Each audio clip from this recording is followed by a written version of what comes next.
শুভ সকাল বন্ধুরা, কেমন আছো তোমরা সবাই? আশা করছি বেশ ভালো আছো, আমিও ভালো আছি। দেখো সকালবেলায় রান্নাঘরে যুদ্ধ আমার শুরু হয়ে গেছে। এখানে মাছের ঝাল রেডি।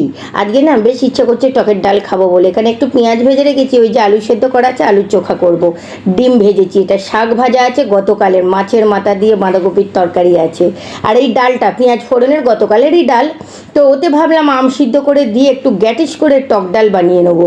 খেতে যখন ইচ্ছা গেছে, আত্মাকে তো আর কষ্ট দিয়ে লাভ নেই, আবার নতুন করে ডাল করতে গেলে সেই ডাল জমা হয়ে যাবে। যাই হোক, তারপর এই যে গড়গড়ে করে দুধ চা করে নিয়েছি। কালারটা দেখেছো কত সুন্দর এসেছে। এই দুধ চা ছাড়তেই পারবো না যত যাই হোক। ডায়েটের নিকুচি করেছে। আগে আমি দুধ চা বসে দুটো বিস্কুট দিয়ে রিল্যাক্স মুডে খাবো, তারপর বাকি কাজ। চা খাওয়া কমপ্লিট, তো বোতলগুলো দেখলাম টেবিলে গড়াগড়ি খাচ্ছে, তো আমি ভাবলাম জলটা ভরেই ফেলি।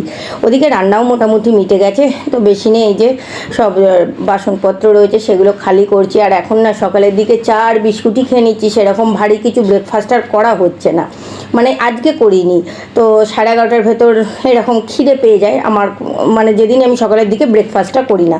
রান্না মিটে গেলে খেয়ে নিই আমি একবারে, খেয়ে তারপর বাকি যেসব কাজকর্ম থাকে সেগুলো করি। আমি খালি পেটে মানে খিদে পেলে আমি খিদেটা সহ্য করতে পারি না।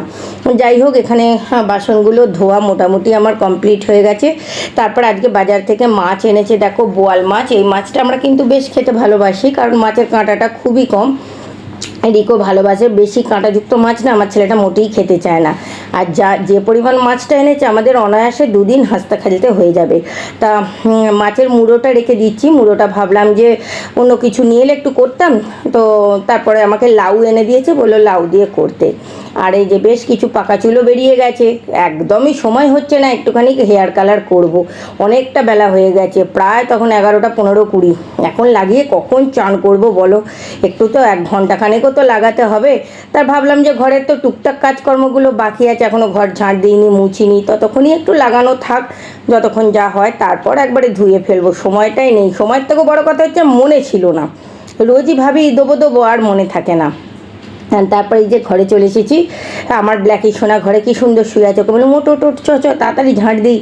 ঝাঁট দিয়ে ঘর দুয়ার মোছামুছি করে নিই। আর আমার ঘরে তো শুধু লোম উঠছে, বুঝতেই পারছো। আর ইদানিং একটা তো মানে আজ নয় কাল, কাল নয় পরশু, এইরকমই হচ্ছে। ঘর দেখতে যাওয়ার ব্যাপার হচ্ছে, এই ফ্ল্যাট ওই ফ্ল্যাট, দুটো সমস্যা হচ্ছে। যে ফ্ল্যাটগুলো আমাদের পছন্দ হচ্ছে সেই ফ্ল্যাটগুলো অতগুলো ডগি শুনে দিতে চাইছে না। আবার যারা ডগি শুনে দিতে চাইছে সেই সব ফ্ল্যাট আমাদের ঠিকমতো পছন্দ হচ্ছে না। এইটাই হচ্ছে সমস্যা, কারণ এতগুলো ডগির ওর তো একটুখানি এনভায়রনমেন্টের ব্যাপার চিন্তা ভাবনা করতে হবে। ড্যাম্প ঘর যাতে না হয়, ঘর যেন খোলামেলা হয়, হাওয়া বাতাস যেন ঠিকঠাক মতো থাকে, ওরা যাতে একটু খেলাধুলা করতে পারে, সেই রকম পেস যাতে একটু থাকে, এই সব আর কি। যাই হোক, তোমাদের সাথে কথা বলতে বলতে আমার ঘর দুয়ারটাও মোছা কমপ্লিট হয়ে গেল। এবার আমি চলে যাব স্নান করতে। একদম স্নান সেরে এসে ঠাকুরের পুজো দিয়ে দেবো। আর আজকে হচ্ছে শনিবার যেহেতু, তো শনিবার দিন আমি ঠাকুরকে শনি, মঙ্গলবার, কখনো কখনো বৃহস্পতিবার একটু মিষ্টি ভোগ আর কি ঠাকুরকে দেবার চেষ্টা করি। যাই হোক, চলো আমার পুজো কমপ্লিট। আর আজকে ভিডিওটাও এখানে